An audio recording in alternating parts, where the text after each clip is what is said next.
Donc j'ai eu l'idée de cet univers-là, de Save Me Pity, c'était en décembre 2012. À partir de là, j'ai pris un mois pour monter le projet.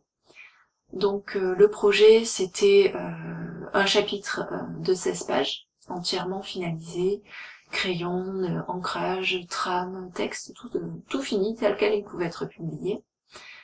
Et le projet, qu'est-ce que j'ai rajouté aussi? J'ai rajouté 2 chapitres de plus sous format storyboard, un résumé en une demi-page de l'univers, et ensuite un déroulé sur plusieurs tomes, comment l'histoire allait se passer. Donc c'est le projet, c'est ce que j'ai envoyé aux éditeurs.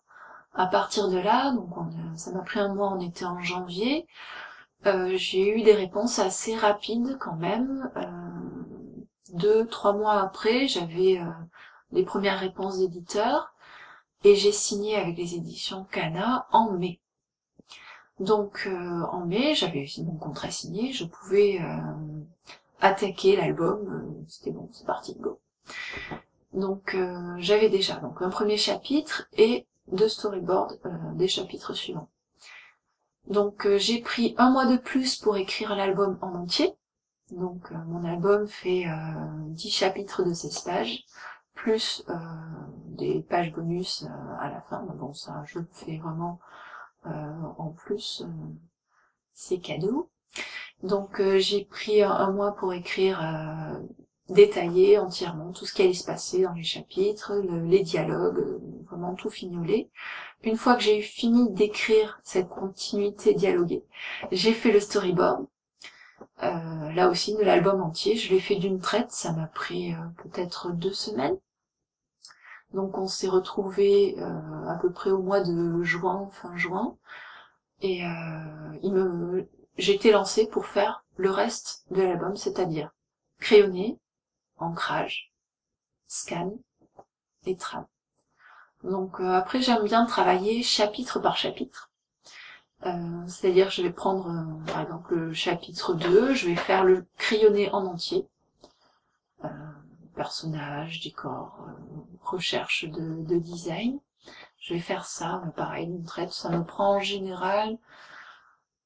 C'est difficile de dire la durée puisque certains décors sont plus compliqués ou certaines scènes de foule sont plus longues à réaliser. Et puis après, il va y avoir des scènes d'action qui vont très vite. Mais bon, si on doit faire une moyenne, je mets pour le crayonné entre 2 et 3 jours par chapitre pour un crayonné entier, donc 16 pages. Ensuite pour l'ancrage, pareil, toujours sur les mêmes raisons, je vais mettre 4 jours d'ancrage. À partir de là, une fois que l'ancrage est fini, c'est des choses moins rigolotes qui commencent. C'est-à-dire qu'il faut scanner. Il faut nettoyer les pages. Et ensuite assembler, rajouter les cadres, les speedlines et les textes. Et la partie qui me plaît le moins, c'est rajouter les trames.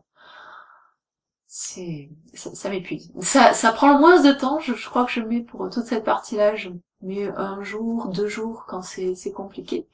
C'est le plus rapide à faire, mais c'est ce qui m'amuse le moins. En fait, vraiment, je préfère être sur papier. Je sens que je maîtrise mieux la page sur papier. J'aurais la possibilité de faire les trames sur papier, mais je pense que c'est un autre budget parce que faire venir les trames du Japon, c'est un peu plus cher que faire les trames à l'ordi. Donc voilà, donc j'ai commencé vraiment les choses sérieuses. Ça m'a fait fin juin et j'ai terminé l'album, c'était en novembre, donc j'ai septembre, octobre, novembre, 5 mois pour faire pratiquement tout l'album, sachant qu'après j'avais les bonus à faire, donc des petites fiches rigolotes sur la mythologie, et que j'avais déjà le premier chapitre de fait, donc en gros je dois mettre 6 mois, peut-être 7 mois pour faire un album entier. Là j'ai commencé le tome 2, et je pense que je vais réussir à le finir en tout, j'aurais mis 6 mois pour le faire.